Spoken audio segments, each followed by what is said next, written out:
A lot of people say that Bitcoin is gonna go to $150,000. Some people say that it's gonna go to $200,000. You even have people say that it's gonna go to like $500,000.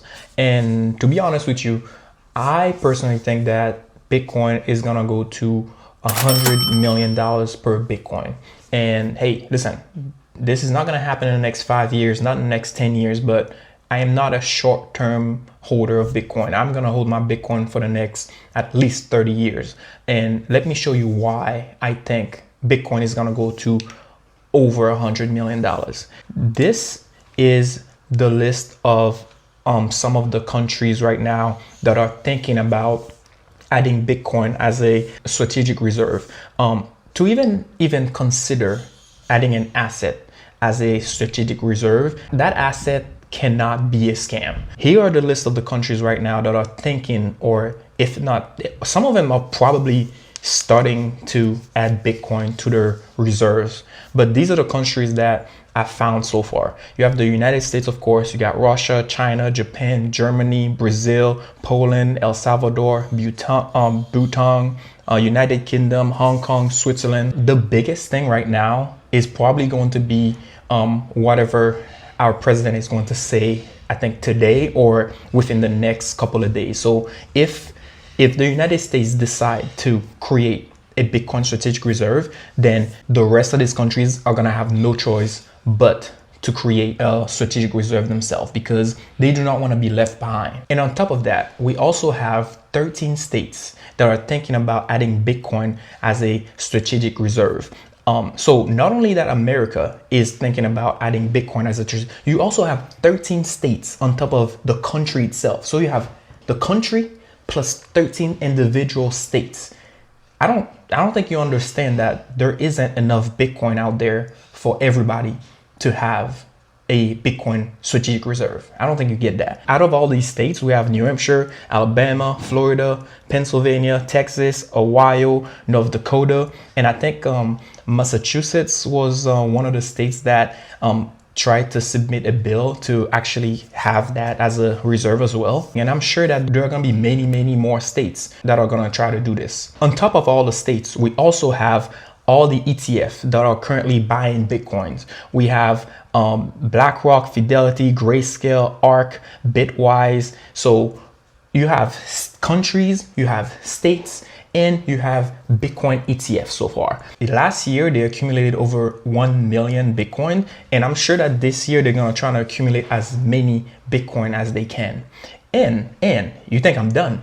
On top of that, you have over 32 companies right now that currently have Bitcoin on their balance sheet. The number one company with the most Bitcoin right now, of course, is MicroStrategy with over 400,000 Bitcoin. And Michael Saylor, he keeps on buying every single week. So he's not stopping because he knows what this asset means. And you also have Mara, Tesla, Coinbase, Riot, CleanSpark, and a bunch of other companies from other countries that are currently buying Bitcoin. And also, we haven't even mentioned that. What about when companies like Apple and Amazon and Google and Facebook, when all those companies decide to add Bitcoin to their balance sheet? What do you think is going to happen to the price, huh?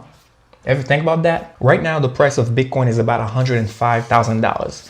Every single time Bitcoin is below 100K, this should be considered a blessing, because that gives you the opportunity to buy Bitcoin as a cheaper price, basically. And if we drop all the way down to like $70,000, all the way down to like $50,000, this should be like, hey, I'm going to sell everything that I have so that I can buy as much Bitcoin as I can. So if this happens, let's say that, I don't know, our next president says something stupid and we go into a world war and a World War III, and then everybody's selling all their assets because they think it's the end of the world.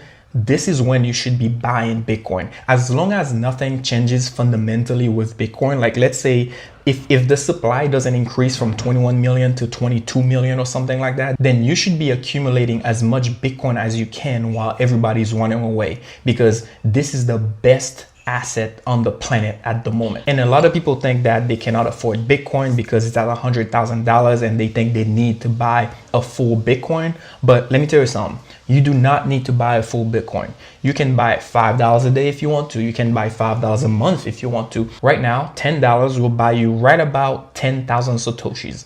And those Satoshis will add up. And you are not too late to Bitcoin. We are supposed to have 32 halving events. And we've only had 4 halving events so far. So we have a long way to go. So when I tell you that Bitcoin is gonna go to $100 million per coin, yeah, I'm not joking. We are very early into this. And the reason why you should consider buying Bitcoin is because the purchasing value of your dollar is going to keep decreasing over time because we are printing too much money. On average, our money supply increases at a rate of 7% per year. In some countries, the money supply increases at a rate of 15, 30, 50% sometimes. And when the money supply increases that fast, it decreases the value of your dollar. So you have to work more to get that same dollar that you're getting paid for. Bitcoin is only a $2 trillion asset right now, and we have 9 trillion total global asset value in the world right now. Just $10 a day increasing at 30% per year for the next 30 years will give you about